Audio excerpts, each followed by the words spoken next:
So we're holding this meeting because I think you're all aware that universal credit has been rolled out in Haringey from October, and the impact, we want to do some work around the impact of that. I'm sure people have been following the national story. Some of us came together to set up the Haringey Stop and Scrap Universal Credit campaign, looking at the impact of universal credit and trying to draw attention to it and to also campaign against it. We'll talk a little bit about the kind of work we've been doing at the end of the meeting, but we're really pleased today to have quite a large platform of speakers. We're going to start off with an introduction from Miriam, who's sitting here in the front, who is a speaker from the Disabled People Against the Cuts, and has been doing a huge amount of work on drawing attention to the terrible impact of universal credit, particularly on disabled people. So a big enormous welcome to you, Miriam.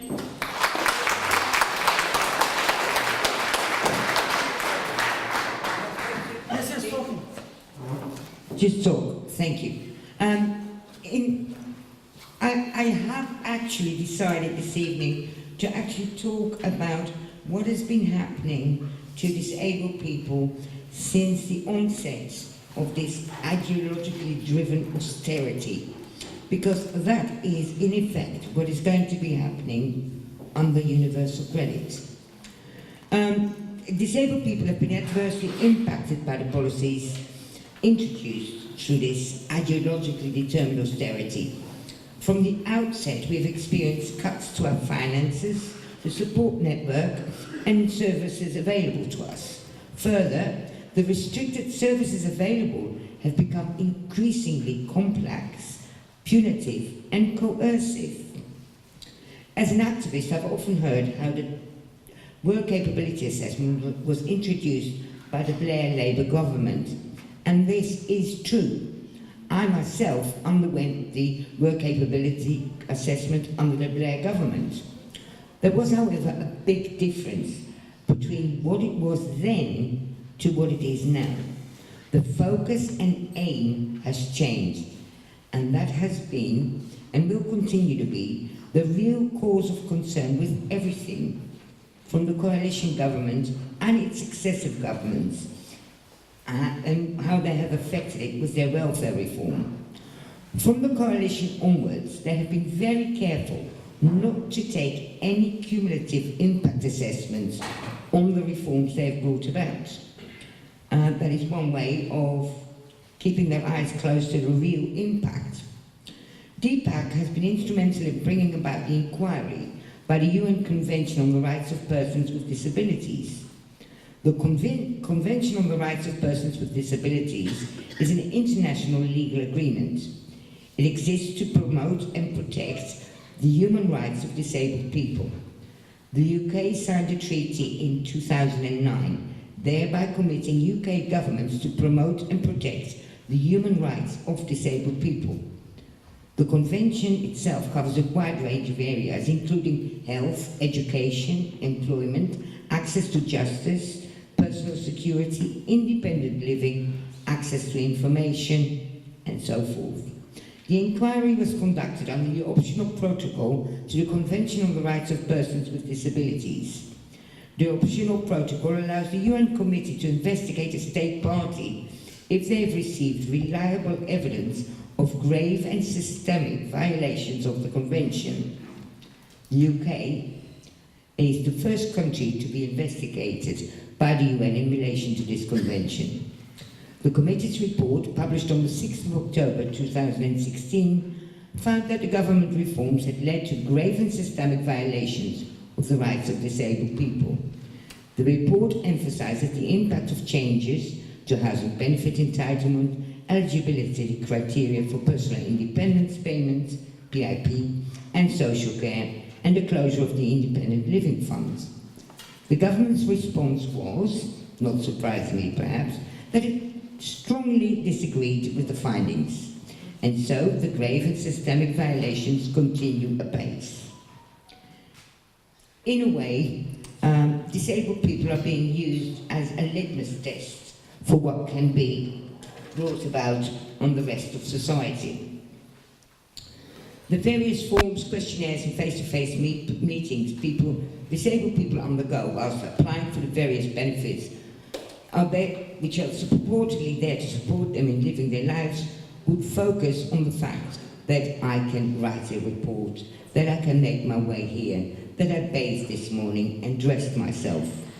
It will not take into account what drain that has been on my body, or the fact that I will be lucky if I make it home without needing to take additional painkillers.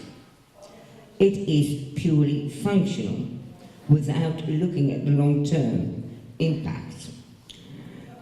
With all the various cuts, not only to the value of the benefits we get, but also to the services available, the support system, whether it is home care, SEN, or housing, it is getting increasingly difficult to just live. We have incidents of young people with physical disabilities being put in nursing homes. We hear of youngsters with various hidden disabilities being put in secure accommodation, miles from friends and family, overly medicated. We hear of older disabled people being forced to lock themselves away indoors because there is no way for them to get the support or equipment they need to leave the house. Many disabled people have died. There are numerous reports and there are various figures posited. One study found that mortality had gradually decreased in the UK between 2001 and 2010. However, following the introduction of this political austerity, the number had increased again. They postulated that as many as an additional 120,000 deaths have occurred due to austerity. Other studies have come up with different figures, with the lowest estimating as many as 85,000. We do know from figures released by the DWP, following a Freedom of Information request by disability campaigner Gail Ward, that 111,450 ESN claims were closed following the deaths of claimants between March 2014 to February 2017, which is a statistically rather high number. It must be stressed that the DWP does not hold information on the reason for death. Therefore, no causal effect between the benefit and the number of people who died should be assumed, according to the DWP. However, we do know that there have been many disabled individuals who have been relegated from the various disability benefits. Many have died within weeks of having been moved from the support element of the ESA to the RAG element, the support element being the one where you really do not have to prove anything and you just get the ESA. The RAG requires you to engage in work-related activity because it presupposes that you are getting ready to return to employment. I'm sorry, I'm not very comfortable with this microphone.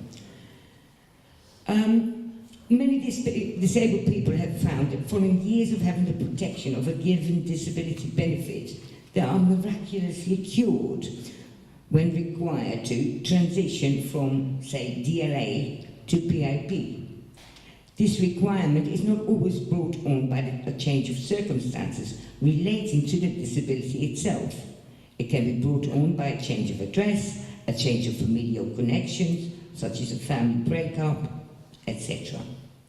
In addition, there is the requirement for continual reassessment, which brings up a plethora of additional stresses and strains to what is, by and large, already a highly complex life, when you are trying to daily struggle with all the various barriers that society presents you with, such as a wheelchair to enable access to various facilities, shops, concert halls, meeting rooms, and a trundle down the road with friends and relatives, or just your dog.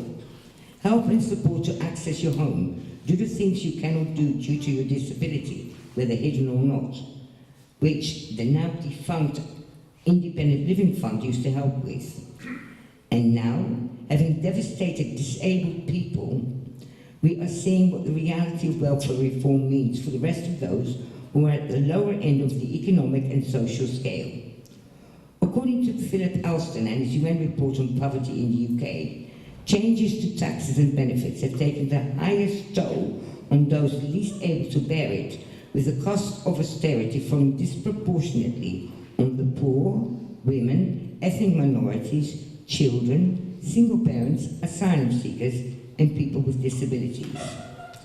The devastation that is exemplified by universal credit is happening against the backdrop of a housing crisis, a real cut in terms of wages and what that brings in its wake, economic stagnation, the rising cost of living, cuts to social security and public services, falling incomes, and rising underemployment, where the only real growth is food banks.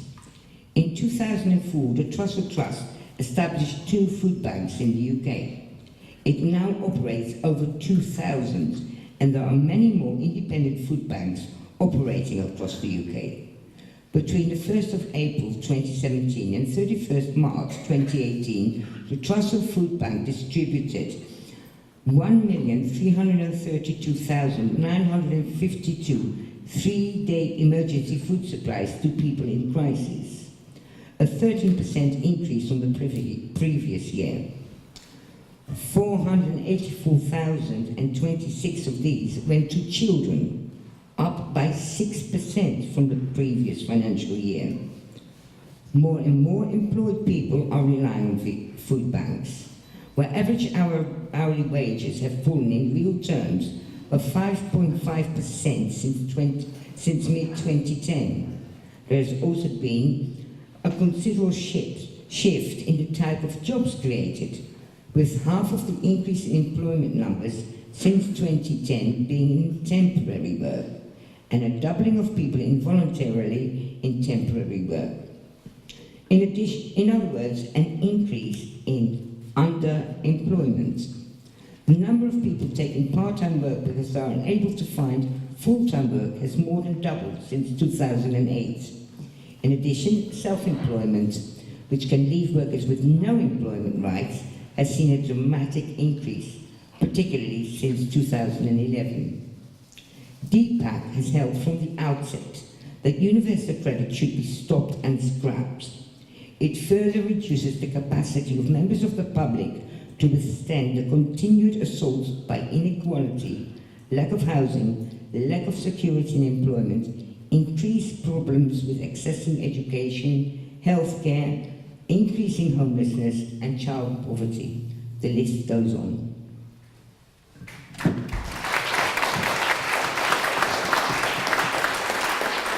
Thank you so much, Miriam, and for coming tonight to tell us about the details of how the impact of universal credit will particularly have an impact on disabled people. We know that the welfare system was developed, and it was developed to have a safety net for all of us. And I think that one of the issues that we've been talking about in the campaign is how welfare benefits have changed. So it's become something that people who are not considered worthy of taking part in society almost. People are considered to be not very good, or they're considered to be scroungers, or given labels which are completely unacceptable, because it's not built on the fact that most of us in different parts of our lives will be needing to use welfare benefits, and that we want to see welfare benefits there in order to enable people to survive in our society and to survive well, not to be at the mercy of a system which is created in order to keep people out of it. And I think one of the things that we're looking at tonight is how universal credit has been created not as a system which enables people to have benefits and to live a decent life, but which keeps people away from claiming benefits. And the idea that we have a right to benefits has been grossly eroded because of that. Miriam, you've really helped to describe how they particularly impact on disabled people for us, and we're grateful to you for that. Thank you. I'm now going to introduce Chris Bow, who is here from, he's the Assistant General Secretary of the PCS Union, the union that represents staff in job centres which are being cut in the drive to make people claim benefits online. Chris, thanks a lot for coming along. Okay. Well, hopefully everybody can hear me. Yeah, got it right. Thanks very much, first of all, for the invitation and the opportunity to bring solidarity from my union, PCS, and solidarity to your campaign to scrap what, let's call it what it is, a social catastrophe It's like watching a car crash in slow motion, the implementation of a social catastrophe that is universal credit. Now, we know that unions and the labour movement fought for decades for decent healthcare, education, welfare, support for the poorest and most vulnerable in our society, but it wasn't, of course, until the Labour government, the post-war Labour government, where my parents' generation came back from the war, voted out Churchill and elected the Attlee government that brought in a whole series of very important reforms, most notably the NHS and our welfare system, and that produced a political consensus right up until Thatcher, and really from the early 80s onwards there's been a systematic attempt by Tory governments, and I would also call out New Labour, because there's aspects of universal credit and welfare reform that have their origins in proposals that emanated in the period of time that New Labour was in government. And I would also highlight, of course, a very important stage in this whole debate, the financial crash, and where we have to remember that in that pivotal month, when the world's financial system was close to meltdown, that they bailed it out of unimaginable proportions of money. 1.3 trillion is the latest count, that we then find out was our money, that we've got to repay in the form of deep cuts in public expenditure, and that became the pretext for the biggest assault on the social gains won by the British working class in the post-war years, even in many respects going further than even Margaret Thatcher could have dreamt of. And of course, it's in that context that we've seen this vicious, ruthless assault on the welfare system and the poorest and most vulnerable in our society, where 34 billion has been cut from the benefit system since 2010, another 12 billion online to be cut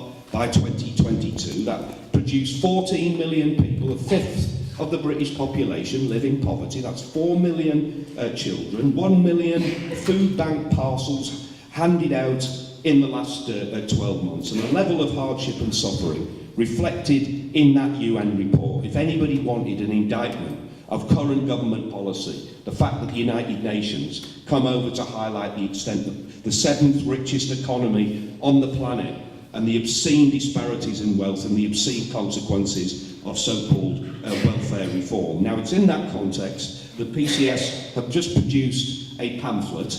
We launched it the other day in Parliament, and it sets out, if you like, our thinking about the absolute vital need for a case for radical reform of social security, to expose the government's agenda, the brutal cuts and the effect of sanctions. But of course this didn't just happen overnight, nor did it happen in a political vacuum. There's been a concerted effort, as we know, reflected in the media, aped by the politicians of most political parties, to demonise claimants and to make out that people in receipt of benefits are in some way scroungers or not entitled. And it's been pumped out mercilessly, hasn't it, in the TV programmes and from the politicians and most of the gutter press that spew out that message day in, day out. Now, from a PCS perspective, in tackling this, I should point out, as a union,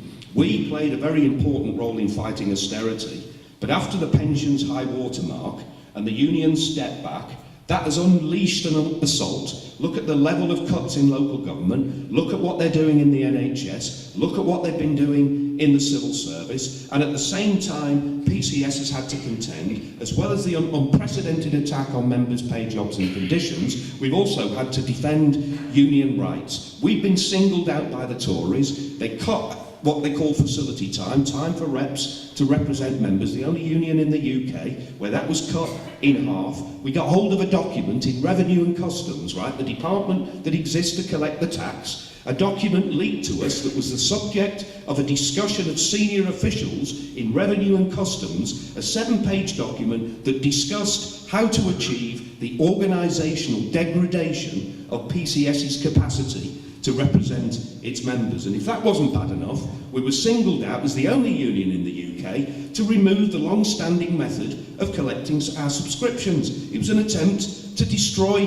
us financially. Well, I'm pleased to say, I'll make an incidental point, we found that that was unlawful. We took the DWP to court and they were forced to cough up $3 million in compensation for the union, $1 million we put into our fighting fund in readiness for actions, and all the other departments that did that owe us money big time. Now, I mention all of this, of course, because within the DWP, you've seen a constant risk of privatisation, job cuts, office closures, punitive management systems where you step out of line, you're in trouble under the performance management system, subject to disciplinary and often dismissal, particularly if you were in a position to be challenging any of the legislative changes and government policy. And the union has had a genuine difficulty in this situation, I have to say, because if you call on members to boycott their contractual obligations, they would simply be disciplined and sacked. So it's caused a real difficulty for the union in how do you respond, what can members do in that particular situation. Now, I would be honest and say, I think that PCS at times could have done more. And I'll say a little bit more about what I mean in that respect, because while we campaign politically to expose government policy, it's absolutely essential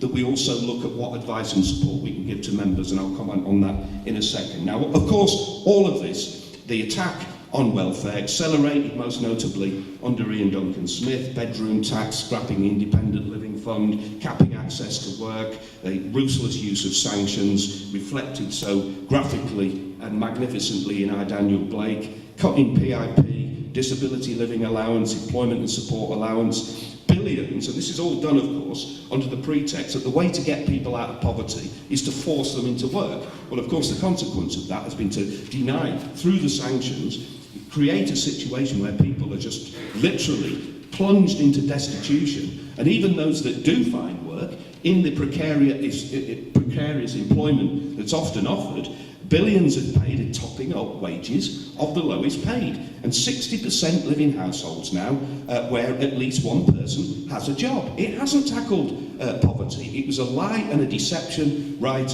at the start. And our pamphlet gives a number of other examples of what the consequence of government policy has been, about the increase in rough sleeping, the grave and systematic violation of the rights of the disabled, according to the United Nations. I mean, that should be shouted and repeated endlessly. It should be to the shame of every politician that's had any hand in any of this so-called benefit reform. Now, PCS has tried to politically expose. We've made submissions to the politicians, raised it in Parliament. We've tried to expose the effect of sanctions, lobbied politicians, as I've said, worked with campaign groups and other unions. But as I said before, I don't think, in many respects, PCS has done as much as we would want it to do. Now, I finish by highlighting a number of specific areas where I think we can, where we should go. First of all, I think that one of the areas that we haven't exploited in the best sense of the word is that there should be trained benefit advisors in every major town and city in the UK. If you look at welfare advisors have been cut from local government, CAB has been gutted financially, the unemployed workers centres, all of the areas that existed to provide vital advice have been cut back. And I think the trade union movement needs to work with community groups and campaigns to raise the money to train and fund benefit advisors to be able to in every major part of the UK. Secondly, the social security system that's been developed in Scotland, which again is an improvement. It drops the obligations to sanctions. There's a number of improvements. It doesn't go far enough, but there's one tangible way to show that there's an alternative to the terrible system that exists, and we, PCS, continue to play and lobby the SNP in Scotland to that effect. So the pamphlet, of course, is written, that we launched in Parliament, is all about trying to win support from Jeremy Corbyn and John McDonnell and the Labour front bench. Now, we've always worked closely as a union with Jeremy and John McDonnell. We have confidence that they support this, and we're going to do everything possible to influence the policy. to defend them in opposition, and hopefully when they finally get into number 10 and are able to implement the radical contents of the manifesto that had such a magnificent effect to so many millions of people in the last general election, particularly the young. And I make just an incidental point that, you know, I talk about a general election. I'm sure everybody in this room would love a general election as soon as possible. I'm unfortunate, I remember the quote of Theresa May when she was arguing with Jeremy Corbyn, and she said there's only one thing worse than a no-deal Brexit, and that's a Corbyn government. So my view is that until we force them, it's going to require mass pressure in order to force this government to call a general election. So I'll just finish really with, very quickly, we also need to provide advice and further support to PCS staff, decision makers, that they should be reporting. There should be like a helpline to report managers that are imposing the targets and put staff under pressure to apply sanctions, to give them further advice, to exercise professional discretion in support of claimants. We need to look at a legal challenge under United Nations legislation. And on universal credit, we have members working in 12 industrial universal credit centres, understaffed, underpaid, overworked, and we're currently talking in the hope and expectation that those members will be prepared to take industrial action that will defend their own conditions but also have an impact on universal credit. But I sort of finish by with this point, of course, that it's not sufficient to just simply scrap it, because what we need to do, we want to scrap it, we want to stop the rollout of universal credit, but we need to ensure that the legacy payments, as they're known, the previous benefits, should be, they would need to be retained, but would require the money stolen and cut from them to be reinstated. And that then gives us the opportunity to have a much needed debate about an alternative, progressive, social security system for the future. I think that's got to be the way we work together jointly in that respect. And I finish really by saying thank you very much. Hopefully I haven't gone on for too long, but thank you very much for listening. And I finish with this particular point. I think, you know, the trade union movement in general has taken a bit of a battering in recent times, but you begin to see reasons to be cheerful, with younger workers taking matter into their hands. PCS has had a bit of a battering, and we're beginning to see it, and we will continue to fight back. And it's absolutely vital that PCS and trade unions are at the heart of this particular struggle, that link up with campaign groups, with community groups, to stop universal credit, to stop this social catastrophe. But as always, it's never enough to say what you're against, just say what you're against. This is an opportunity for us to put an alternative. So thanks very much for listening.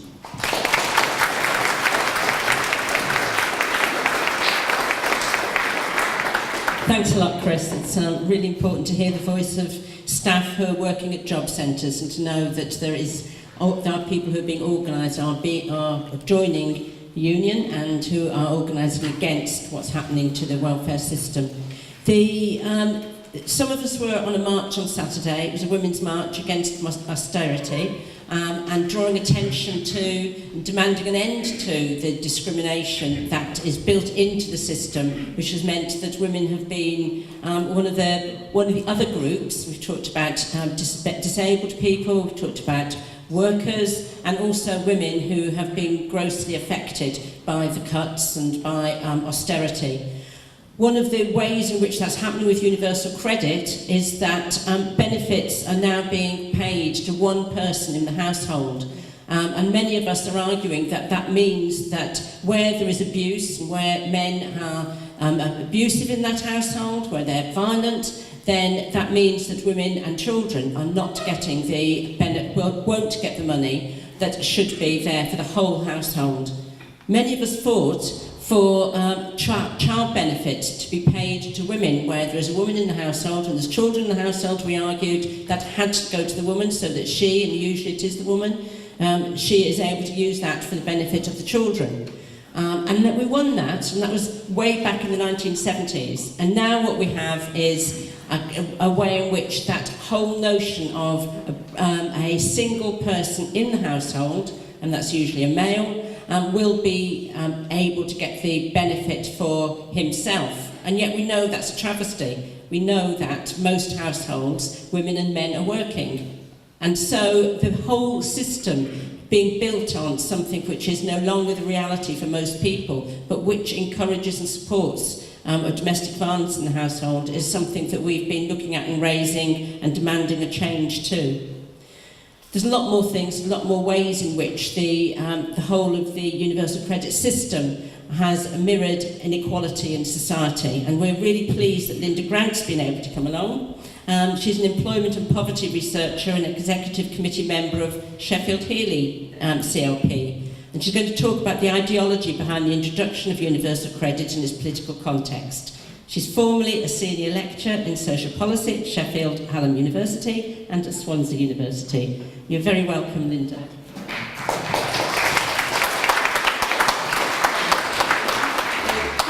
Thank you very much for inviting me to this meeting tonight. I hope I can add a little bit more to the contributions we've already had. I should say I am Linda Grant, and I know that might be a bit confusing to some of you, and I thought I couldn't start without just mentioning that. But anyway, universal credit. Well, we've heard a lot of already some of the ideas that I was going to talk about. We've heard about the difficulties and despair that claimants of universal credit are facing, the delays in payment which are leading to debt, hunger and homelessness, the punitive sanctions that are leading to poverty, destitution and helpless anger, the inadequacies of the system for 0 hours and self-employed workers, the monthly payment which militates against budgeting, careful budgeting in low-income households and can lead to very serious errors in payments we've recently seen. The way universal credit undermines women's financial autonomy, as Miriam has just been mentioning, because it's based on household income, it's paid to one person in the household. The demands placed upon unemployed and working claimants by the relentless job search requirements. The digital barrier that prevents many people from accessing their benefit entitlements.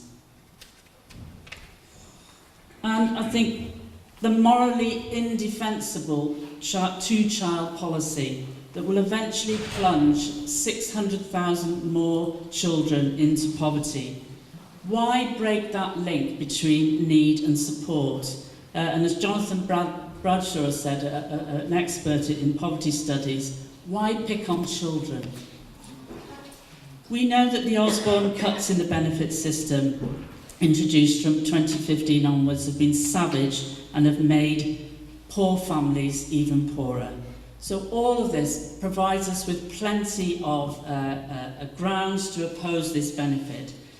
And I think we shouldn't be fooled by the policy changes that have recently been introduced. These are minor in the scheme of things. They may help around 15,000 families, but this is just a small number. We've got 8 million families who are going to be, 8 million individuals who are going to be affected by this benefit eventually.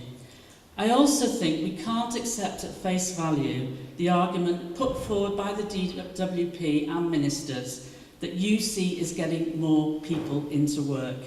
As the National Audit Office report has said recently, it's impossible to isolate the specific impact of one benefit on employment levels. Lots of factors come into account.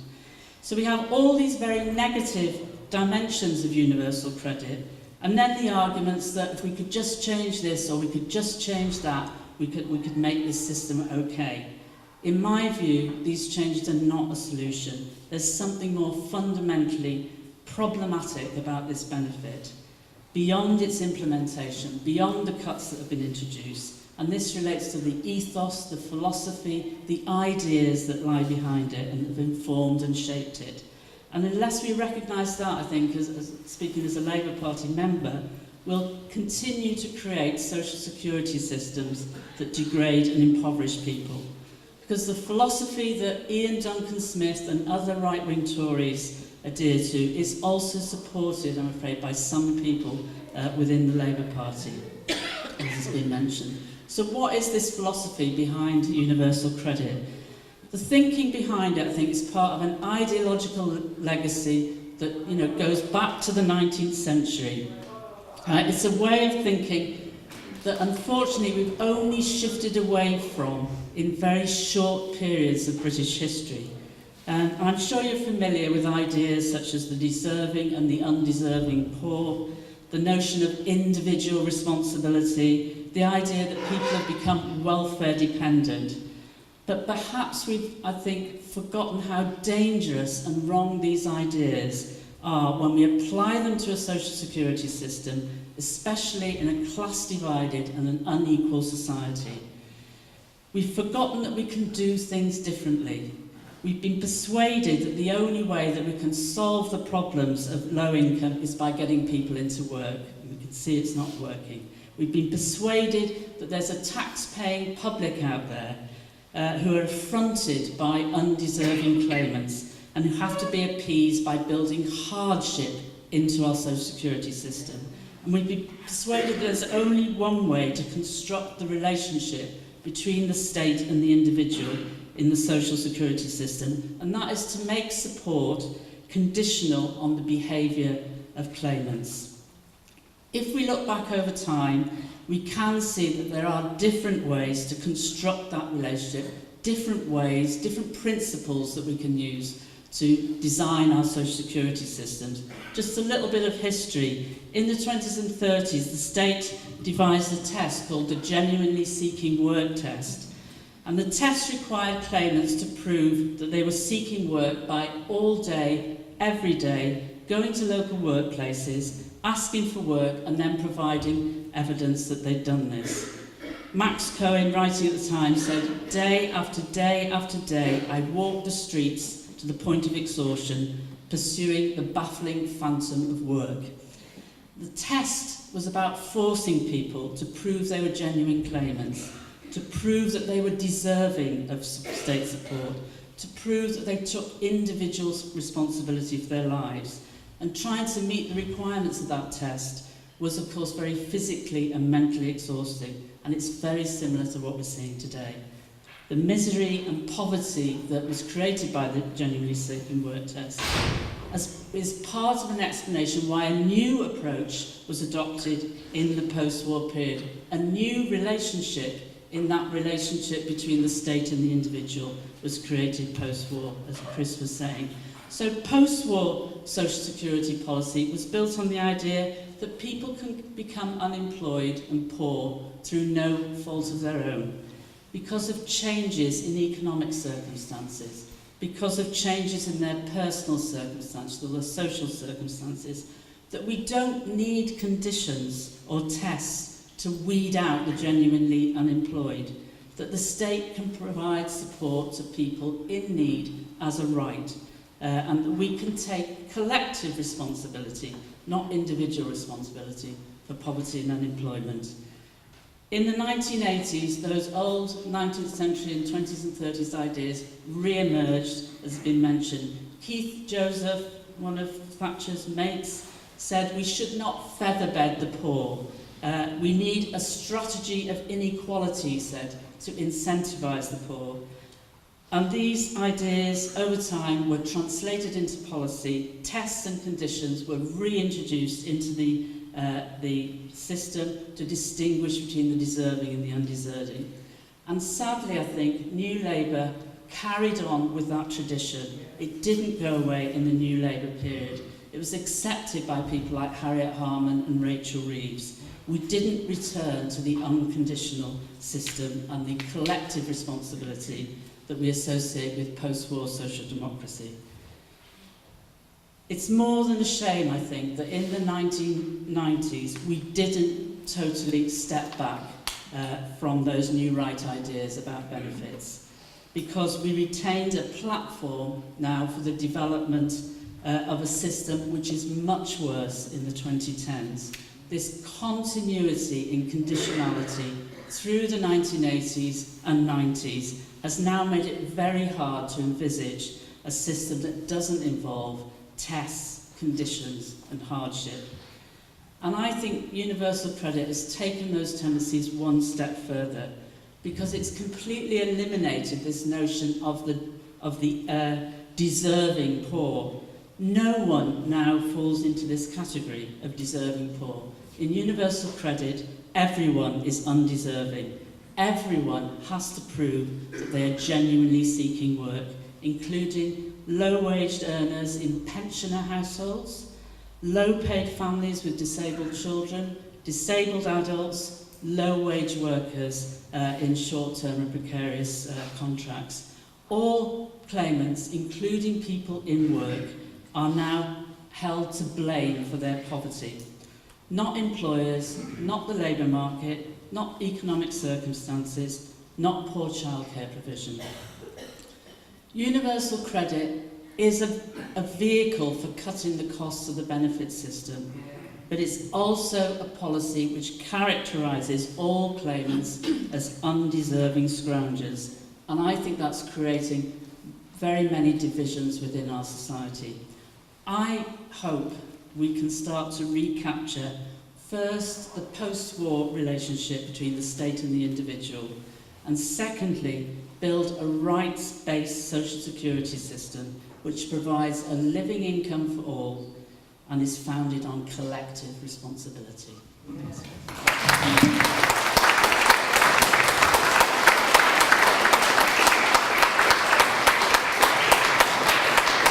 Thank you so much, Linda. Thank you. It was a really great contribution analysis of what's been happening to our welfare benefit systems over the decades. And I think the whole idea of blaming people for their poverty, systems which are there in order to ensure that people are seen as being at fault, and systems which are there to take away from the idea that there's a collective responsibility and that welfare benefits is based on our rights rather than on what now is happening on blame, really helped us to really clearly see what was happening. So thank you very much indeed. It was very, very helpful.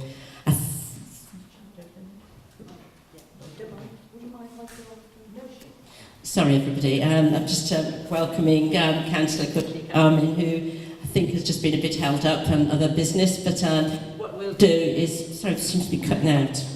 What I'll do is to introduce the next speaker, who's Sean O'Donovan, who is that linked? Let's welcome. Hello, so I welcome Sean O'Donovan, who's sitting to my left, who's a trustee of the Citizens Advice Bureau in Haringey. And Sean is going to speak about frontline services in Haringey and the current and anticipated impact of universal credit in our borough. Sean. Okay, thank you for inviting me. My name's Sean O'Donovan, as you said. It's so great to see over 100 people here. It just shows you what an important issue and important people take universal credit. I've served for the last 10 years as a trustee on the board of Citizens Advice Haringey. And as you know, trustees are voluntary position, and it's with basically the community's representatives on the board.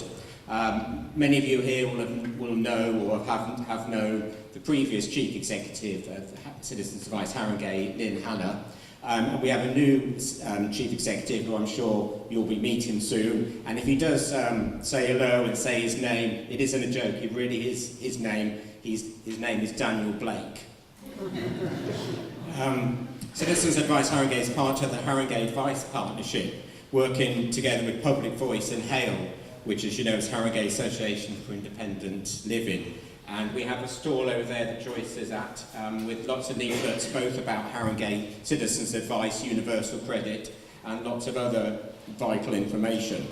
The three organisations working together ensure that advice is delivered to every community, every age group, and to every corner of Haringey, through our main office in Waldioff Gardens, but also our outreach work in libraries, in medical centres, community centres, etc.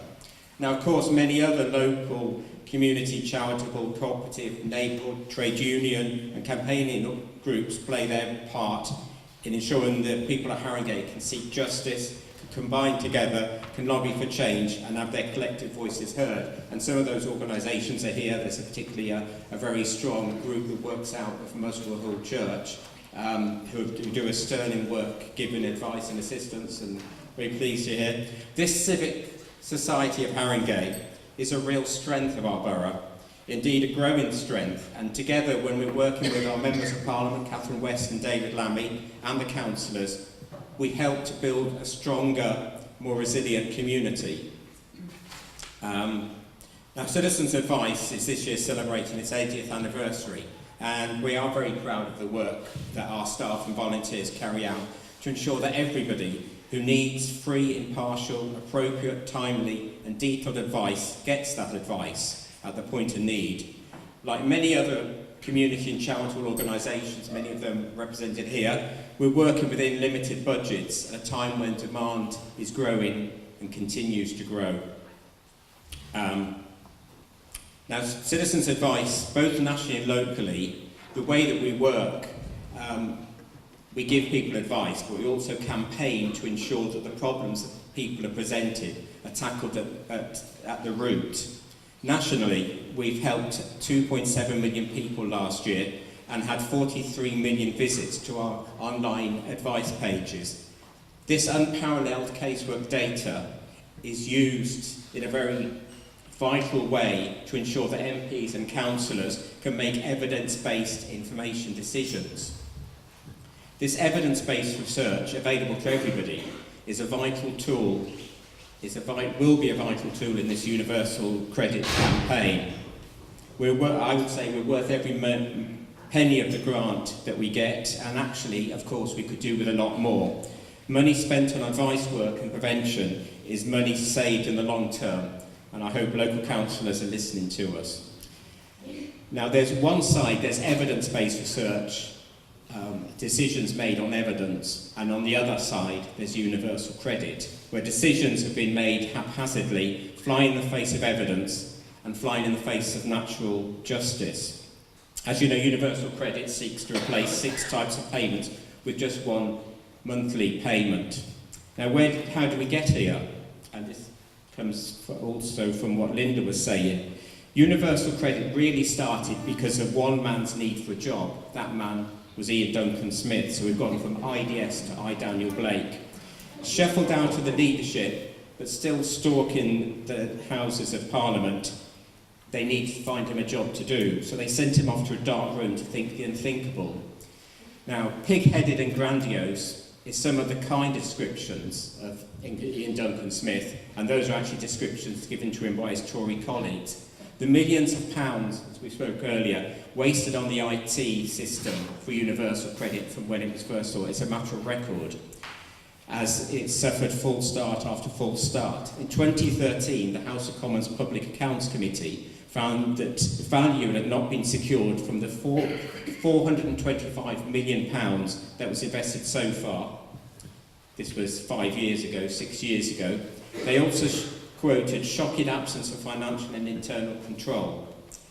So £425 million lost in the first years, and the Tories had the cheek to say us, the claimants, ordinary people, can't budget. It's them that can't budget.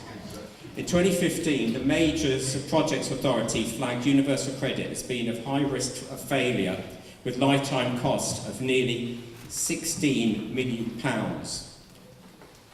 That's 16, you have to read it twice to make sure it's right. £16 billion have been wasted. So, while this money has been wasted, the budget for universal credit has been cut time and time again. That's the budget that's actually going, not the budget that's been wasted on IT and ideas and think tanks and consultants, but the money that's actually going to claimants has been cut time and time again. And if you also factor in the record number of working people in poverty, you can imagine, I'm sure everybody here doesn't have to imagine because they live it, the dire consequences of pressing on with the scheme. In September 2017, the National Chief Executive of Citizens Advice called it a disaster waiting to happen. Citizens Advice nationally have assisted with over 100,000 universal credit issues and have also analysed over 50,000 cases where it helped people with their debt crisis. It found, for those people on universal credits, 79%, nearly 4/5, have debts linked to essential payments, which means they have debts linked to the rent, council tax, energy bills, which means they're then at greater risk of eviction, visits from bailiffs, being cut off, or even prison. That figure is if you look at the legacy benefits, which is the 6 benefits that would replace a universal credit, that risk of falling into a debt related to essential items is a lot less. 2 in 5 households on universal credits report that their monthly spend on essential living costs is actually greater than their income, and therefore they have no money to pay any creditors. If a household clearly doesn't have any money left to pay creditors, it then puts all of those households into a spiral of debt, and more debt, and more debt, and then will result in the future on an even greater strain on public services. Now, if we look at the reasons that have been itemised for failure, and these have already come up: very poor administration and errors by the Job Centre and Universal Credit teams, problems with budgeting, where people's income fluctuates with insecure and zero-hour work and the gig economy, and the universal credit system isn't quick and flexible enough to catch up. Also, difficulties opening a bank, building society or credit union account, which is needed to receive universal credit. Also, money taken directly from universal credit payments for other debts such as rent arrears or tax credit overpayments means the very small amount of money that's going to them is diminished even more. Most local authorities like Haringey expected to see an increase in rent arrears.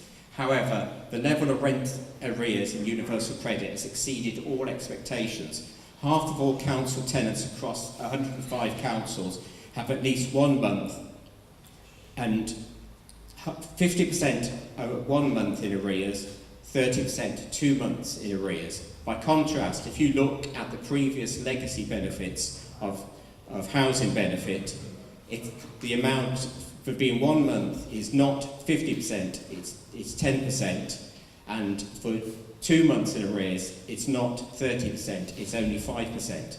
So clearly, the previous system wasn't working, but this system is working even less. And if you actually look at the previous system, the cruel system of sanctions, which you mentioned before, that started under job seekers allowance, and it has got much worse. But it means if we go back to job seekers allowance, we do have to repair and we have to change. And I've got 2 minutes to go. Daniel Blake, the cruel system of sanctions was movingly described in Daniel Blake, and the evidence is now suggesting that the rate of those sanctions and universal credit will be 3 times higher than the rate of sanctions under job seekers allowance. And as everybody here will, I'm sure, will understand from their own lived experience or their friends' lived experience, these sanctions, for reasons that are quite often not understandable, can range from 4 weeks right up to, they can actually say that somebody isn't entitled or won't receive benefits for 3 years. It's Ken Loach said it was conscious cruelty, and it clearly is. And we saw from the film that fictional person, but actually it happens in real life. I heard today of a case in Lancashire where the local citizens' advice was helping somebody. He was 52 years old, he was a security guard. A few years ago he had to retire from being a security guard because of a health problem. He applied for benefits. He was told that they didn't believe he couldn't work, despite his doctor saying he couldn't work. He was sent, in the same way as Daniel Blake was in the film, out to find these jobs that he couldn't get. A few months ago he died, aged 52, of a heart attack. And it's only in the last few weeks that the Job Centre, the DWP, have admitted that the original decision they made was wrong. He is a real failure of this system. Now, what do we do in Citizens' Advice? There's the campaign to stop and scrap, there's a campaign to pause and fix, but at the same time, we also need to make sure that, and I am finishing very quickly, we also have to make sure that the people are claiming now we can mitigate the hardship that they're going through. And I know that there's people here who are involved in the Stop Universal campaign who have also joined us as volunteers in Haringey Citizens Advice, and that is a vital role that anyone here can do. Become a volunteer, help your fellow citizens in Haringey Citizens Advice. The other things that we can do, we're working with the council to find ways of, again, mitigating the worst effects. One of the things is the digital barrier that I think Linda mentioned, the digital exclusion, that sometimes people assume everybody knows how to use computers, everybody knows how to use smartphones. That clearly isn't true. And actually Joyce, through the Haringey Partnership, has been working with a local organisation called Coffee and Computers, who offer one-to-one tuition. And again, this is something that people here can volunteer and help us do. So, good luck to the campaign and strength to Haringey Citizens Advice and all the Citizens Advice session people around here. We have lots of information on the stall, and the other thing that I can mention in terms of fairness and injustice, I'm also a commissioner on the Haringey Fairness Commission, and there's leaflets here about our next public meeting, which is a week on Saturday. I hope people here will come along to it to ensure that the voices of the community in terms of fairness, in terms of injustice, it will be heard strongly by councillors, members of parliament, and ultimately the government. Because we may be talking about stop and scrap universal credit, but I think what we really want to do is stop and scrap the Tory government.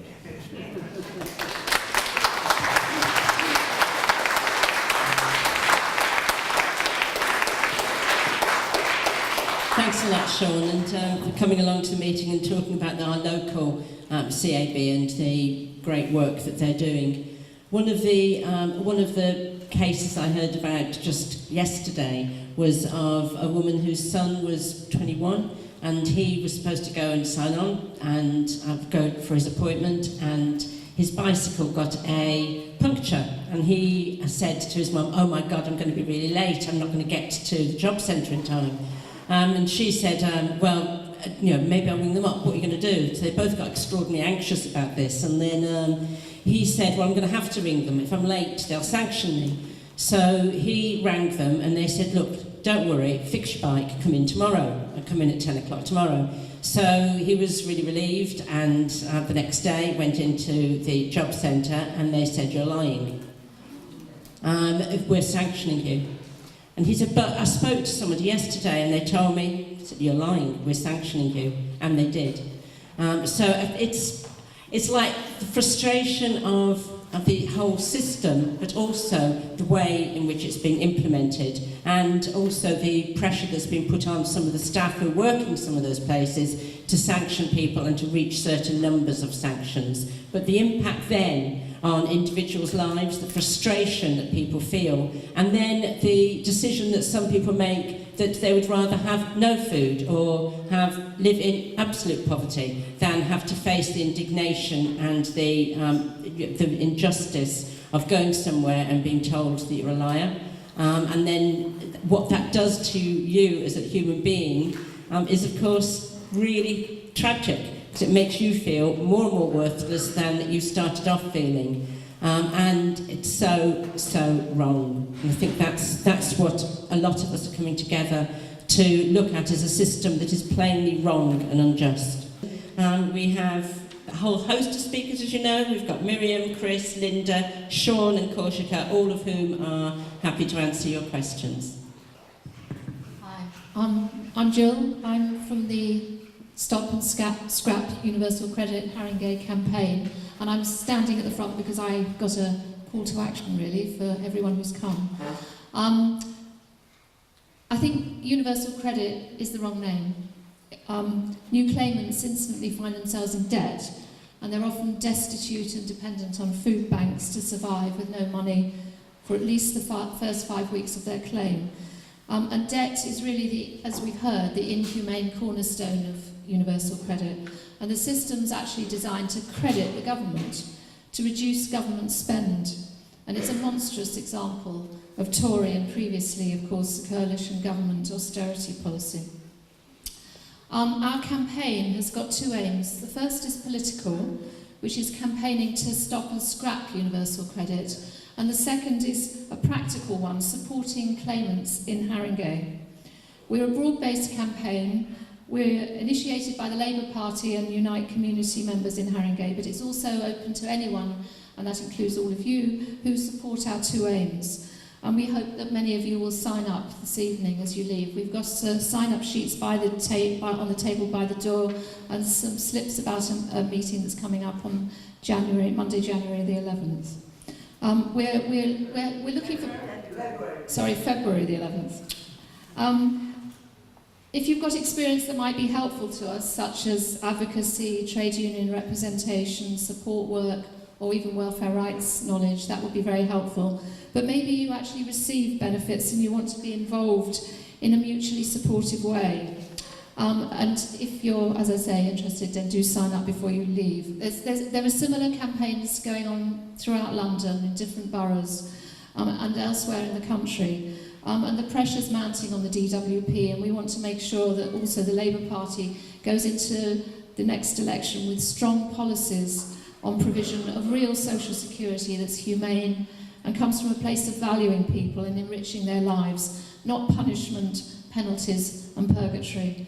And that's one of our political aims, and it's increasingly being heard.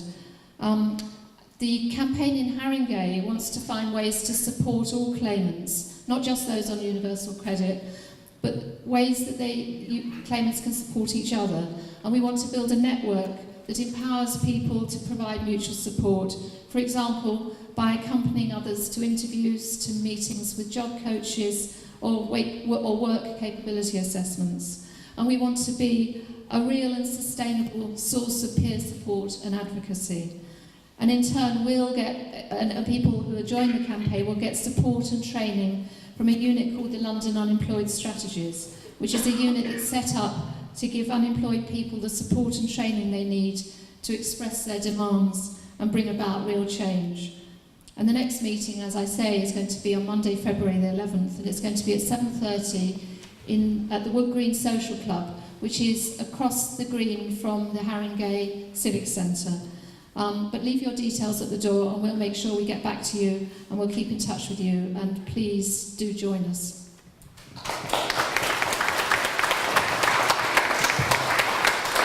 Thanks a lot, Jill. Sorry about that. I've got my list of things slightly wrong, but thank you very much.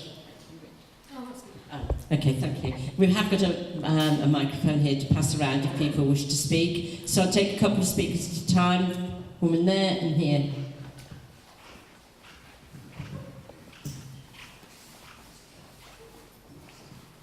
Hello, my name's Sarah. I'm from a charity called the Markfield Project based in Tottenham. I just want to say thank you very much to the organisers of this meeting. It's really heartening to see as a campaign in Haringey over the issue of universal credit. The charity I work for, we support people who have a disabled child or disabled young adult, mainly autism and learning disabilities. And I just wanted to flag up to people here what support there is available. So the specific help that we can offer is to help people to claim disability living allowance for children or personal independence payments for young adults or adults with learning disabilities and autism. That's our specific expertise, and you can get free advice, and we've got lottery funding to provide advice on that front.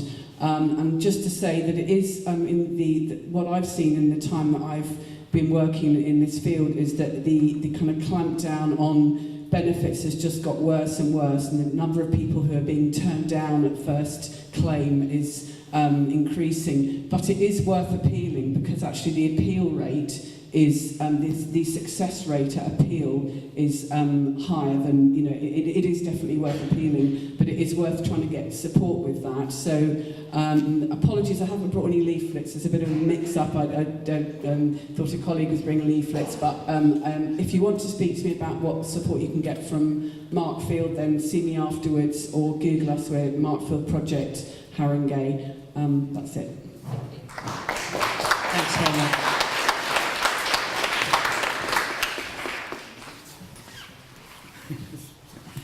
My name's Jane Shallis, and I'm part of the Scrap and Search. Probably is Scrap and Search. Stop and Scrap. It's a question to the councillor. We're all aware of the massive cuts that local authorities have been facing. We know that, in fact, this is the most iniquitous change in relation to anybody who's on welfare. And I'd like to know what, in fact, discussions have been on the council and amongst councillors, all councillors, about what the impact of universal credit is going to be, not in the next 2 months, but over the period when it's actually going to come in, and whether, in fact, the council has got policies that it is not going to, for example, remove people out of their homes because they're in arrears. Are there, in fact, proposals that are coming up from the politicians about the ways that you can actually undercut the impact of this on so many lives? Councillor Inman talked about advice that the council was giving, but I looked at the council website today, and the pages on universal credit are purely factual, and they don't seem to lead to any advice. There were 15 links to outside organisations on the pages, and 14 of them were to the government's universal credit site, and the 15th was about postcodes. So I compared that with the Tower Hamlets, and their pages are completely different. They have lots of links to national and local support groups. So when Councillor Amin talks about the advice that the council is giving, they really need to actually do something about it. The second question relates to the Fairness Commission. Councillor Amin is responsible for the Fairness Commission as well as the council's role in rollout of universal credit. The aim of the Fairness Commission is to find strategies to reduce inequality. What I want to know is what actively the council is going to do to campaign to stop universal credit in the way that some other Labour councils are doing. So, and there's 3 people on this side, and then I'll come back to people on that side. So we take those 3 and then we'll answer questions. Hi. Oh, sorry. Good evening, and I promised I was listening. I'm a new claimant to universal credit, and I'm absolutely in despair. I've been awarded £66 in 4 weeks, although I'm working, and I've got a profoundly disabled child who's under the system with Haringey Council. My question to the councillor is that when I've gone into the job centre, I've refused to watch Daniel Blake, but I had to watch it after my experience with universal credit. And I found that the advisors, with all due respect, everyone's got a hard job to do, are not knowledgeable. They don't tell you what sort of evidence and stuff you need in order that the delays are minimal, your dignity is intact. Everyone knows this system is beyond, horrendous. And while I'm sitting there, they make the central system has central information, but I'm facing a situation that other parts of our community have faced, where you have to show information which is already in the central system. So I'm having to prove I've got kids. So I told them my kids haven't died. You paid me child tax credit last month. And the checks are so rigorous and so degrading. I think saying certain policies and mechanism, in the end it becomes, for me, I'm just a layperson, I'm just a resident, blah, blah, blah. Because at the end of the day, what are the real mechanisms that are going to make the change? I can use an IT system, and even I struggle to go online to make this application.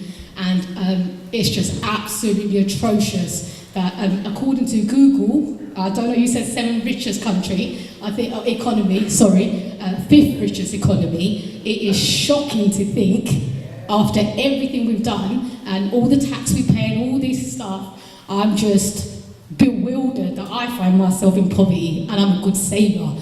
And I can't believe what's happening. I think Haringey Council need to step it up. And I'm very fortunate that my profoundly disabled child is in the care system.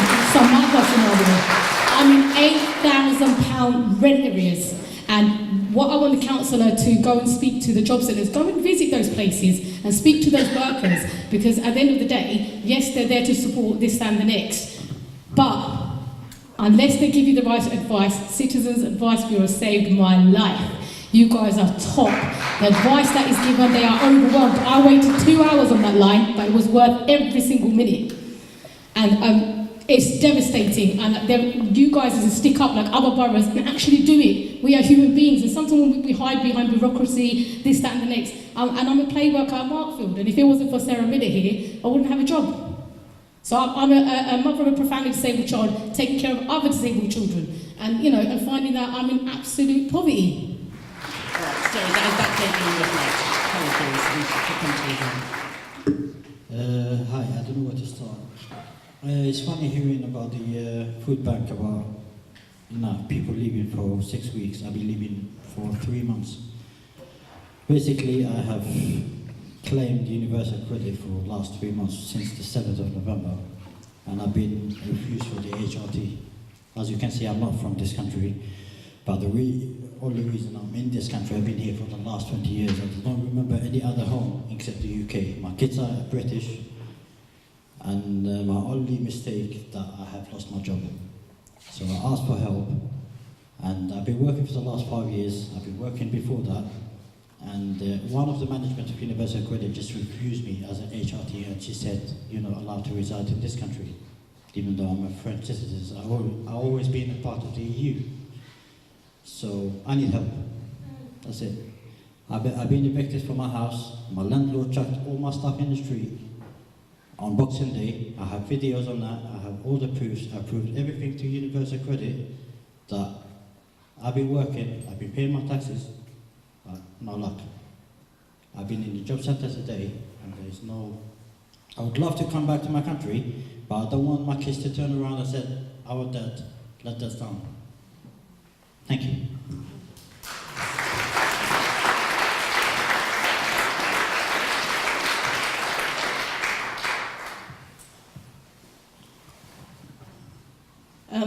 Thank you very much for organising this meeting. I'm really pleased to see Chris from the PCS union here, because I really think that one of the ways that we could kick universal credit into touch would be if the PCS and the other unions really took the lead and stood up and said, "We're not doing this." I mean, we've seen this in the past with other things which governments have tried to impose on us, and when people have stood up together and said, "No, we're not having it," we've succeeded in stopping it happening, like the poll tax, for example. But one thing I would like to bring up is this business about people making mistakes, okay? Now, the job I've done, I'm retired now, but the job I've done all my life has involved filling in forms. And you can bet I've made an awful lot of mistakes in my life, but I haven't actually lost my job. So I've never been forced into that position of my whole livelihood depending on it. But it seems to me that universal credit is a method of punishment. It isn't actually about making sure the welfare is available. It's about a method of punishing people for being poor. And my feeling now is we're in this everybody knows the country's in a complete mess, don't they? Universal credit is part of the Tories trying to get out of the financial crash, and who's paid for it? People on universal credit, people on housing benefit, etc., disabled people, women of my age who are not getting a pension that they would have got in the past. So I'd say to our MP who is here today, fight to get rid of the Tories. That's what we need. We need a Corbyn government. We need austerity to be kicked out completely, and this meeting shows why we need it to be kicked out and why we need the Tories to go. We need a general election now.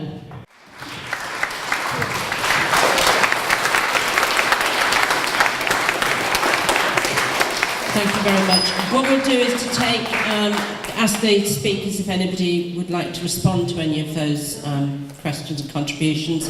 Then I'll come to this side of the floor, and then Catherine West will speak after that. So. Well, first I wanted to talk to the gentleman there, and I'm very sorry to hear of all of the problems that you've had, but we're going to be able to sort it out. the community, I mean, not just citizens' advice, but you know, you're here, you're with us, you're a friend, we're going to sort out, we're going to help, we're trying to try to sort out your problems. Because that's what Haringey people do, they look after each other. So Joyce over there, she's got details of the citizens' advice, or you can see me afterwards. We'll try to make sure you have an appointment. To the lady who spoke very movingly about her problems, yes, you're exactly talking about why the universal credit system is wrong and isn't fit for purpose. In terms of what you said about Haringey, I'm really sorry you had to wait 2 hours in line, and that's one of the things that we're trying to sort out, so people don't have to wait and that we see everybody and there's no closed doors, and we do have to step up. You know, the trustees, talking to the council, getting money, project money, commissioning money, but also getting more staff, but people like, as I said before, you know, another call out to people, become volunteers if you've got a few hours spare. It's really good training, it's great to put on your CV, and you'll help people. But I want to particularly thank you for saying the citizens' advice helped you, and I'll make sure I pass it on to the people that really do, the staff and the volunteers, because hearing it from you really means that what they do is so vital and so productive, and that's the way that they keep working and keep doing and keep helping. So thank both of you, and the lady, I'll let other people answer her questions, but yes, probably change of government would be the best thing. Well, I think the reports that you've given just reinforce the crucial role of people getting advice at a pivotal moment. And let me just say, unfortunately, despite the best efforts or best intentions of job centre staff, often untrained, required to apply the procedures with a dysfunctional IT system, it is the case that unfortunately you can't rely on the advice, the clinical advice we often get within a job centre.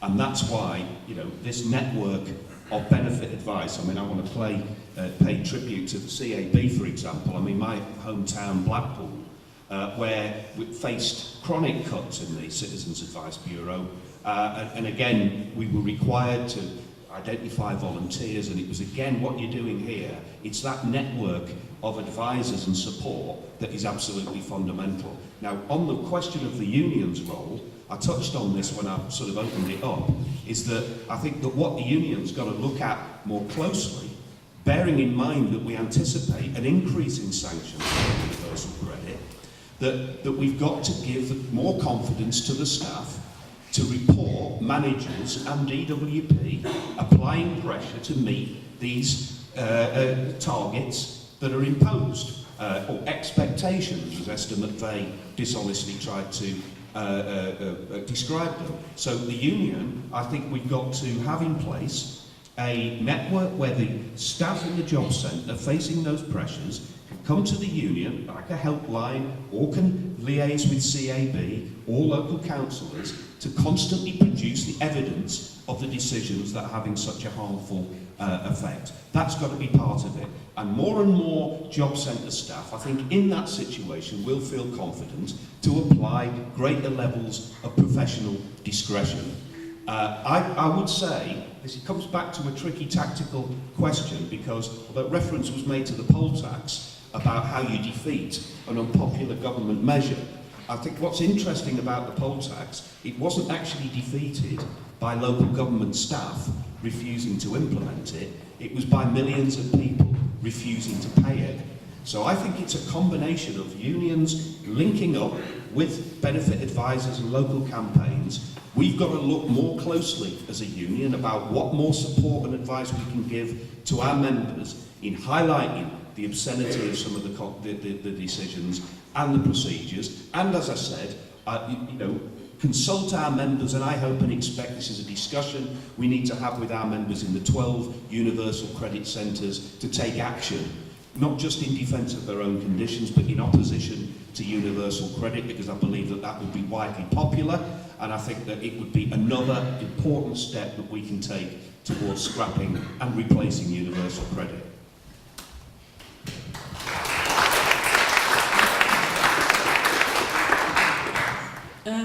Thanks for the people in the audience who've really brought out, the despair and degradation that this system involves. I think we need to be clear that the delays in the payment for universal credit are not just as a result of mistakes that people might make, but they're built into the system, and everyone has to wait at least 6 weeks and often longer to get their first payment, which is why the homelessness and the evictions and all the things happen. The second thing is, it's not going to be a question of just trying to keep people on the existing benefits. Eventually, everyone claiming those 6 benefits, including tax credits, etc., will have to claim universal credit in the end. And that we're talking about 8 million claimants. So it's not a question of us being able to keep people on benefits. The whole system is going to be rolled out, and very, very many people are going to be subjected to this horrible benefit. Thank you very much. What I would like to point out is that universal credit will impact everyone from working age onward. And if there is any change of circumstances, regardless of what that is, in my case, if my disability gets worse, in another person's case, if they get divorced or separated from their partner, if a child leaves home, anything at all, you will end up on universal credit. There is no ifs, ands or buts about it. You have no choice. Everyone will end up there. Even today, if you are claiming any benefits, even some of the legacy benefits still, you are not safe. As soon as there's a change of circumstances, you will be forced onto universal credit. Thank you. I'm really, really pleased to welcome Catherine West, MP for Hornsey and Wood Green, who's joined us to give her views on universal credit and what's going on in Parliament around that. Thank you very much, Catherine. Well, good evening, everyone. I wish that I was here on a more positive subject, but I'm so pleased that Labour in Haringey has really focused on universal credit, because as you know, one's mailbox at the moment is very full of Brexit, and there are other things going on. So it's really good tonight to be focusing on this. And actually, the campaigning on universal credit has been going for months. So well done to our campaigners and to the CLP for highlighting the importance of this. I had first-hand experience going to visit a constituent on the Archway Road last Saturday morning, who has a disabled partner, and he's just been told that he's fit to work, and she's been his carer for a long time. They've got a 5.5-year-old child. So suddenly, he's got to apply for a whole new set of benefits, as you were saying. She now has, her carer's allowance has stopped. And £20 of child benefit. I mean, £20 on child benefit was the rate it was when there was a Labour government in 2010, 8 years ago. And the benefit freeze has had a huge impact on families who receive maybe a top-up payment. It just has not kept up with the prices in the shops at all. And that's why we're seeing so many families who are actually doing part-time work and looking after their children and looking after their partners, going to food banks, because the money which they are getting, if they're successful in getting a claim, just isn't enough to cover their rent and all the other things which they're incurring. As it turned out, this family were in temporary accommodation. They'd been there for 4 years. The state of the flat was a disgrace, and basically they are in a terrible situation because they had to take out 2 loans from the DWP, and now they're having to pay those back. And the cost of the loan to pay back is accruing because they can't manage to pay that back, because they don't get enough, because once the rent is taken out of the monthly payment, it's just not enough to pay back those 2 debts. So it was a classic case of the sort of multiple effect of disability and a carer and looking after children under the age of 18. And so, you know, this is just an example of also how housing benefit, which is obviously paid centrally, is propping up a landlord in what is really a slum. And it's not directly anyone's fault in terms of the council, it's more the fact that over the years, bad landlords, we've got good ones, but bad landlords have been allowed to get away with temporary accommodation, which is in a shocking state, because we all think temporary sounds maybe 1-2 weeks, maybe 6 weeks, 4 years, and I understand if you look at the statistics from Shelter, that 4 years is a small amount of time in temporary accommodation. So this is just a complete crisis, and it's fantastic that we've had so many people here talking about that. Very briefly, I wanted to highlight the work that Kaushika is now doing on the Fairness Commission. The Fairness Commission tells these stories, but it tells it sort of and highlights it, and it's an analysis of what we all know, which is when you go from Turnpike Lane to Highgate, as you're going that way, you age much more gracefully, or you get older and you don't die earlier. So we know that there is a massive age difference between the time people pass away if they live in Wood Green compared to Highgate. And that is really the picture of inequality in Hornsey and in Haringey. And I look forward very much to Kaushika reporting back on the work of the Fairness Commission, which is looking at inequality in a place like Hornsey and Wood Green, where we have the very wealthy people living right next to people on very low incomes, and the impact of that kind of inequality. Because Blackpool has got a lot of people living in poverty, but doesn't necessarily have people also driving Porsches and buying, new things every 5 minutes. It's got a different picture of poverty, whereas we know that in a place like Hornsey and Wood Green, we do have that inequality right next to each other. It's not just about the money that you have in your pocket, or the lack thereof. It's about the fact that we walk the same streets, but we inhabit different worlds. And I look forward immensely to hearing the work that Kaushika's been doing on that. I wanted briefly to talk about the work that Margaret Greenwood, who is the shadow DWP frontbencher in Parliament, is doing. I mean, she has worked very hard, and we know that Amber Rudd is now looking at reviewing the two-child policy, which was as a third child in a family. I felt this one keenly.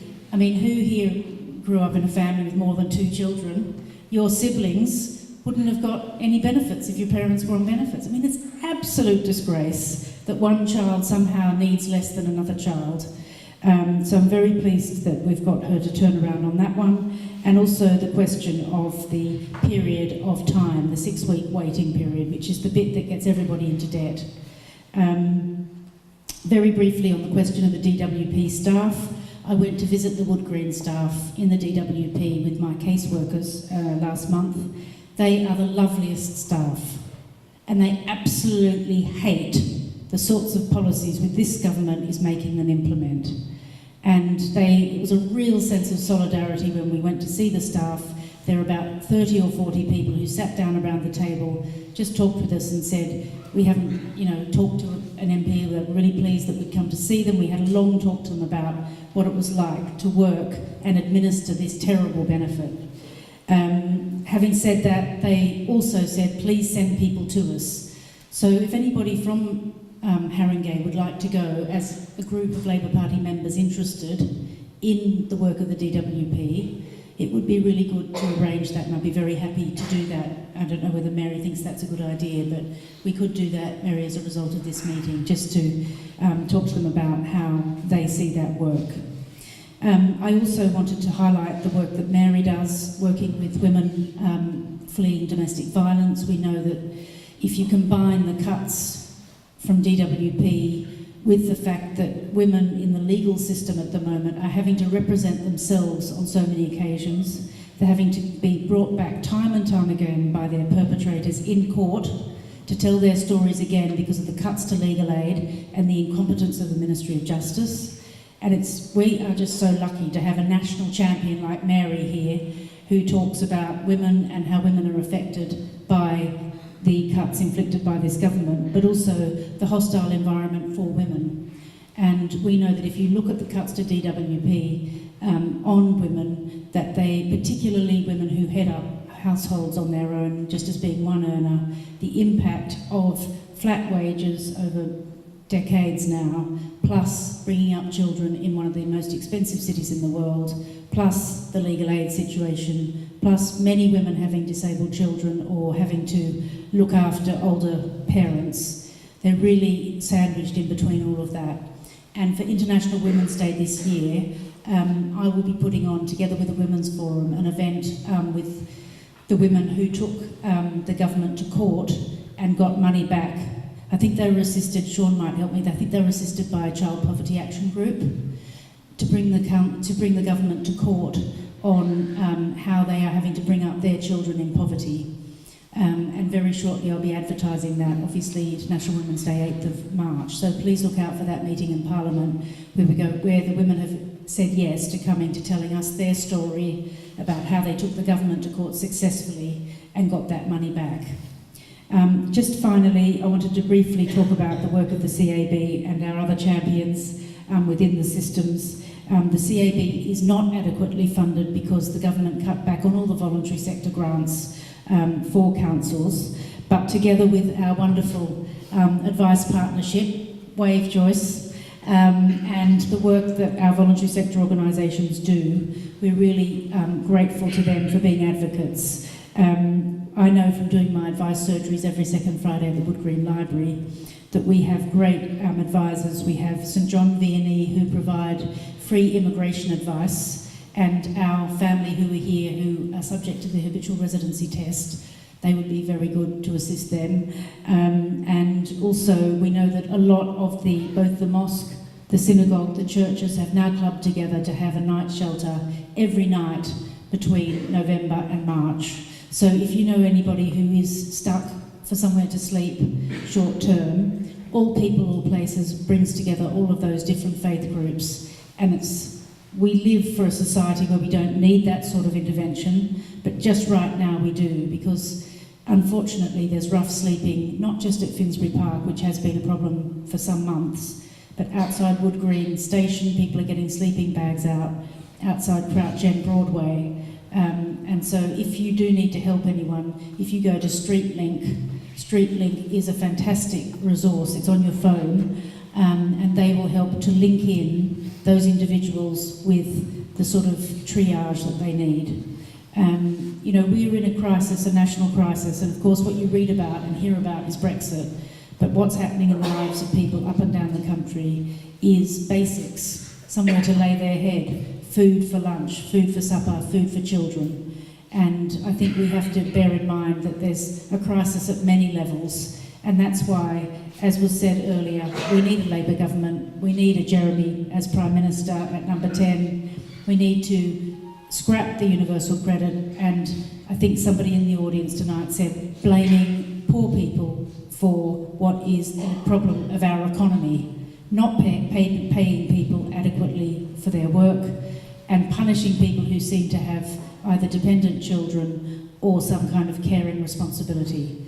Thank you all for coming out tonight. Thank you for caring for your neighbours, for people who are sleeping rough, or for volunteering in the various soup kitchens and food banks. I did have to open one last month in Wood Green, but the people who are just reaching out and giving of their time, it was an amazing visit actually to just meet people who are just so committed to their neighbours, to our community, and to bringing us all together at what is a national crisis, not just of Brexit, but of how our neighbours and our community are living. So thank you for this opportunity, and thank you to the LAV Centre for hosting us. Thank you.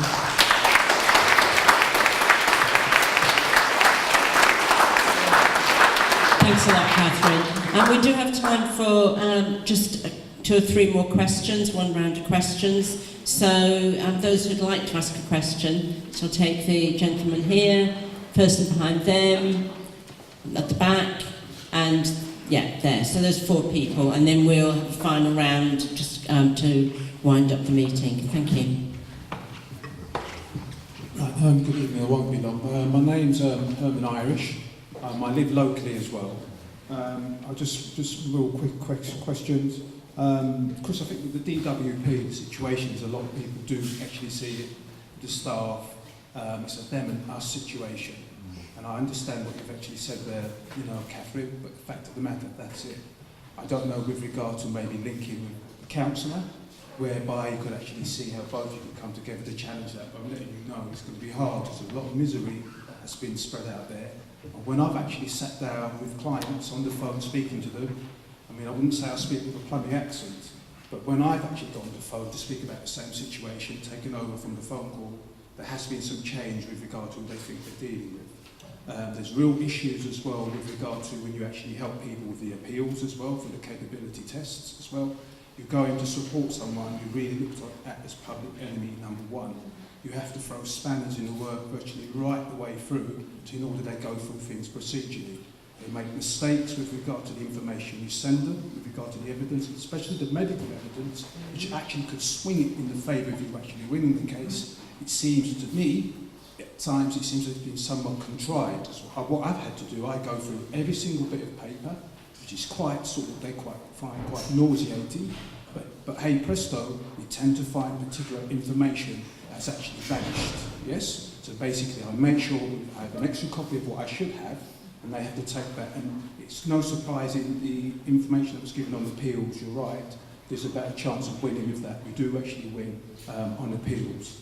Now, with regard to the evictions, I know, Councillor, I know Haringey, I'm not sort of, I don't know, I know you can speak for yourself, but I know with regard to some of my actually voluntary experience with the Haringey Law Centre, there is a system Haringey has in place for funding. I believe the CAB, you should be aware of it, I think you're using it, and not other agencies. From 46 days from eviction, so from the time the letter's actually sent, they've got 46 days in actual fact with money, those who have been funded, where they can actually get involved with the help and support. I do believe there is a move whereby it doesn't matter whether you qualify for legal aid or whether you do qualify for legal aid, if you're at risk with regard to eviction, yeah, if you're at risk with regard to eviction, you actually are giving that help and support because it's costing the council less money to keep you indoors than for you to get kicked out of all the rest of temporary accommodation and housing and so forth. And finally, I also know the Marcus Garvey Centre, there's actually Haringey support. I know there's a gentleman at the end with regard to, I think, the EU national. There's a lot of help on board for them there, but everyone else there, people don't seem to know about that. The last thing I have to say with regard to the council, there is actually areas, avenues of support out there, but not that good with regard to getting out there in people's faces, getting the information. It's out there, it's almost just like on a need-to-know basis, sort of, you know, quite whispers if there's something to get help and support. But by and large, there's so much actual need out there, it's very hard to meet it all. I wish I could say a lot more, but I know there's a lot of other people here. And thank you all for the meeting tonight. It's really, I really appreciate that, giving the time to say these things. Thank you. Thank you very much.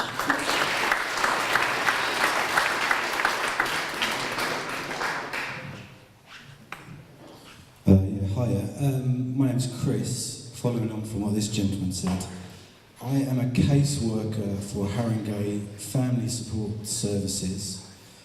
I've done it for a year now, and my concern, I mean, I've got countless things that I could go on about. I cannot tell you the absolute hell that I've seen people in. Today, after I saw one of my customers, my new customers, I went into the toilet and I cried because I dealt with a lady who was in tears. I dealt with her with a translator earlier. She had to come back to give me some information. I ended up talking to her 9-year-old daughter. I kept it brief. But I'm talking to a child about eviction and benefits. That's what we've come to. I don't know how some people in the council sleep at night. The worst place, I mean, like with the lady that was here earlier, we deal with people like that. I myself have experienced prejudice and like hassle in the job centre. I've had people say to me when I've gone to the job centre, that's the first time I've been treated like a human being because you're there. I have to sort of almost generate a presence to kind of, it's also having to be the smartest person every time I go somewhere. I've got to know more than that person because otherwise people get away with murder. Homes at Haringey is an absolute disgrace of an organisation. Absolutely disgraceful. Universal Credit, they're already in chaos and in crisis in Haringey. Universal Credit is just going to tip it beyond. I mean, because one of the big things that a lot of people don't know about who want to apply for universal credit, no one's really mentioned it tonight, is that you cannot get the housing portion of universal credit if you're in temporary accommodation. What was Shelter's figures the other week? 9,200 people in Haringey in temporary accommodation. So therefore you have to go back to the council. Is that correct? Is that? I mean, I only learnt this because I dealt with it through Enfield at first. And it was such a long procedure. And so much of universal credit itself is data gathering. And so is like the procedure for the housing benefit. It's just, I mean, I've got countless issues. Places I've gone into, just the temporary housing is just a disgrace, and those people are on, like, they're going to be the ones that go on universal credit, and they're going to be hit the hardest. It's just, I can't believe it. I've got lots of evidence of people lying to me from the council. I've got lots of evidence of people not responding and things. It's just a brick wall, and it's getting worse. So. Thank you. Thanks for your contribution.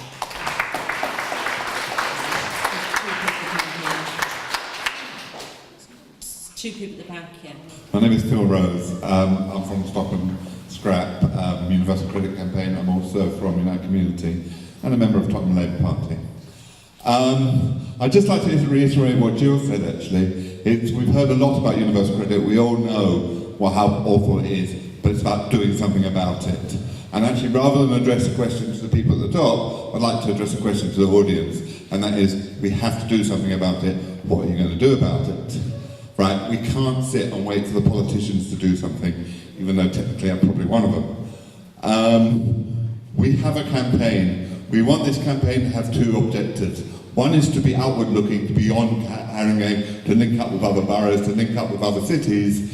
We've already got people from Enfield, we've had people from Southwark, we've had people from Hackney in this meeting tonight. Already it's happening, the link-ups are happening, but also a local campaign where we actually talk to claimants, we get claimants involved with us, and actually we work as advocates. We can't work as welfare rights advisors, we're not qualified to do so, but we're happy to go along with them to their meetings to actually help them. We want claimants to be doing that. We don't want people like me to be doing it, although I'm happy to do it. We want it to be coming from the bottom, where people start working together and actually overthrowing this whole system from the bottom. Not waiting for people at the top to change it for us, but for us to change it for ourselves. And we need people to do that. Please sign up to come along. Our meeting, we will advertise our meetings, we'll make it accessible to you, and we want to hear what you have to say so we can take it from there.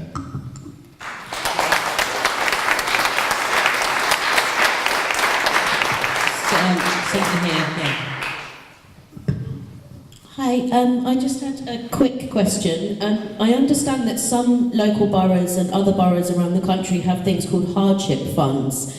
I think they're like an old type of thing left over from the old parish type systems of benefits before we had the DWP. I wonder, does Haringey have a hardship fund?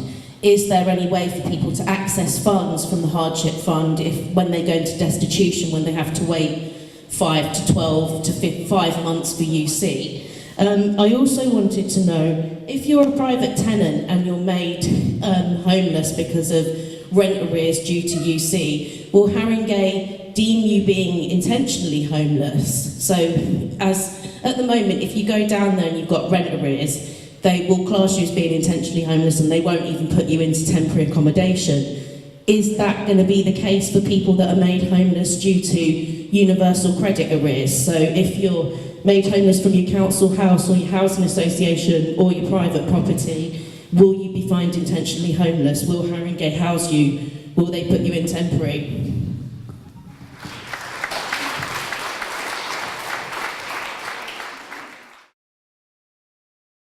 Okay, I was first of all going to say to Herman and to Chris, thank you for your testimony, and you're the people on the front line who are really doing the hard work and speaking to. I forgot to say that we had CIB come in a couple of weeks ago, and it was, okay. And I'm not trying, but it is just so essential that the information they give us was just that. Well, I'm sure quite depressing, but it'll be passed on to the councillors, I hope, how important, and it was very nice to hear about Catherine's tribute as well to citizens' advice, the workers. But actually I wanted to talk about you two, because you're on the front line and you deal with people all the time, and you know it must be heartbreaking, as it is for our staff. Two other strong, powerful fighters are Phil and Florence. Phil's points about what we can do, everybody here can do, is well taken, and also being inward looking within the borough, talking to people here, but also being outward looking and building a real campaign around the country.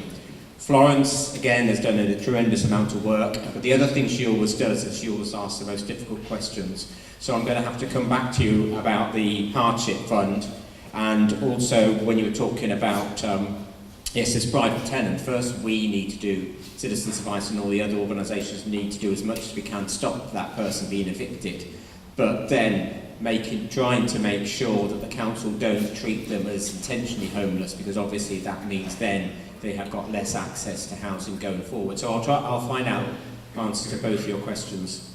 Thank you.